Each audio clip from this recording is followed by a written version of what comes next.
সকল প্রিয় দর্শককে আন্তরিক শ্রদ্ধা ও প্রণাম। আজ আমরা শুনছি শতরূপা সান্যালের কবিতা ভালোবাসার পাঠ। রক্ত নাকি জলের চেয়ে ঘন?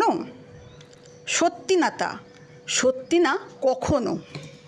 তাই যদি হয় ভাই বোনেরা তবে পরস্পরের শত্রু কেন হবে? নানা মিথ্যে অভিমানের ভারে আপনজনকে কেউ কি মারতে পারে?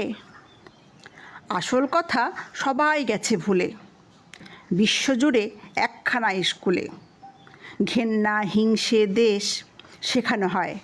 শেখায় ওরা, সবাই আপন নয়।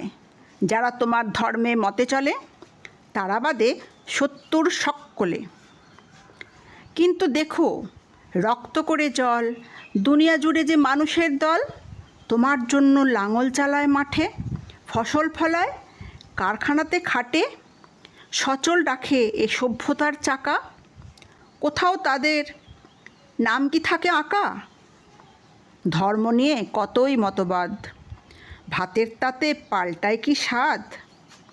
ঘেন্না পাঠের যারা নাটের গুরু, রক্তহলি তাদের হাতেই শুরু। পাঠশালাটা গুঁড়িয়ে দিলে তবে রক্তজলের ঝগড়া উধাও হবে। তোমরা যারা এ কাজ নিতে রাজি, ভালোবাসার পাঠ শিখে নাও আজই।